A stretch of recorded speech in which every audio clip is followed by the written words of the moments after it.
Dugaan tindak pidana pencucian uang yang melibatkan 491 pegawai Kementerian Keuangan bukan ilusi. Terbukti banyak pejabat Kementerian Keuangan mempunyai harta tidak normal. Dari mana asal harta tersebut?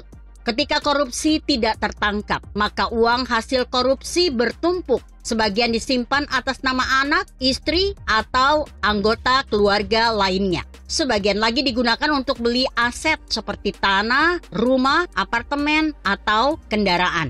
Sebagian dibuat usaha atas nama anggota keluarga atau penyertaan modal di perusahaan pihak ketiga seperti artis dan lainnya.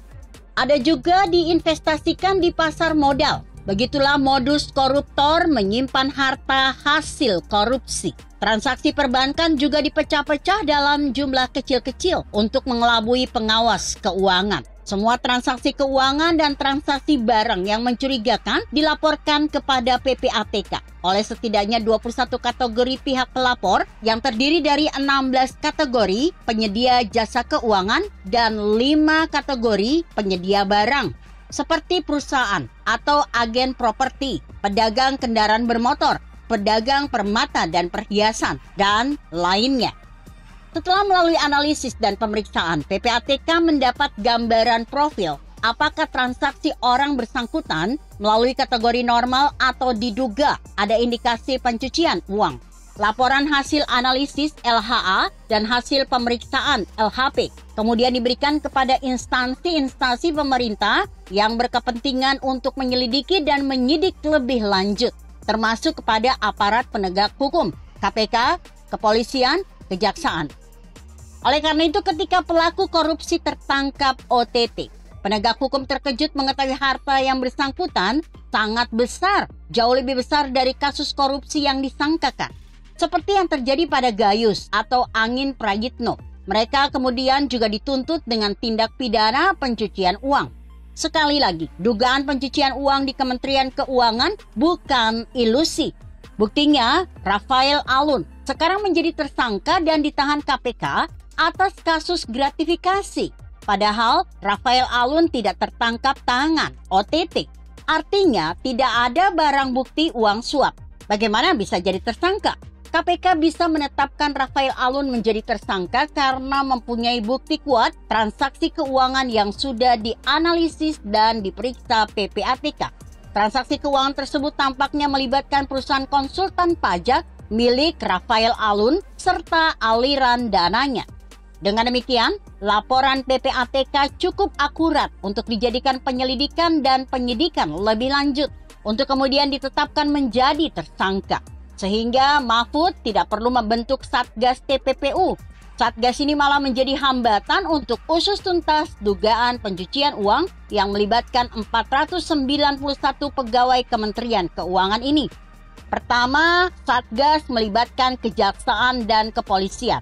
Apakah artinya pembentukan Satgas ini sebagai upaya untuk menghambat penyidikan dari aparat penegak hukum? Kejaksaan atau kepolisian setidaknya usut tuntas dugaan pencucian uang di Kementerian Keuangan berdasarkan laporan PPATK dan tidak perlu gabung Satgas TPPU. Kedua, Kementerian Keuangan tidak mempunyai kredibilitas sama sekali untuk terlibat penyelidikan atau penyidikan terhadap dugaan pencucian uang yang melibatkan pegawainya.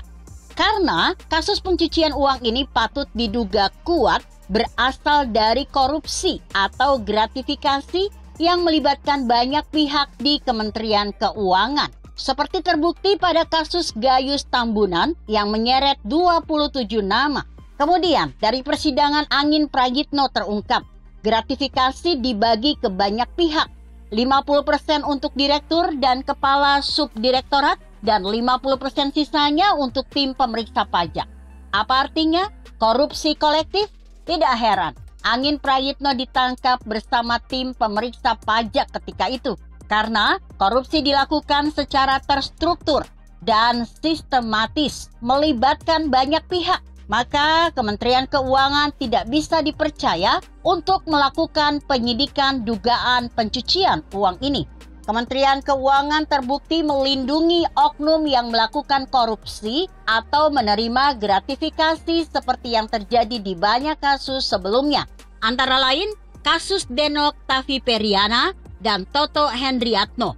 Keduanya dilindungi dengan cara diberhentikan dengan menggunakan alasan menegakkan peraturan tentang disiplin PNS. Enak sekali, terbukti korupsi tetapi hanya dikenai sanksi disiplin. Dengan menggunakan laporan PPATK, Denok dan Toto terbukti menerima gratifikasi 500 juta rupiah dan sanksinya hanya diberhentikan. Tidak heran, laporan PPATK selama ini hanya dipendam saja, tidak ada kasus yang terbongkar. Oleh karena itu, Satgas TPPU hanya untuk pembenaran seolah-olah dugaan pencucian uang di Kementerian Keuangan sudah ditindaklanjuti agar mereka semua bisa lolos dari jerat hukum.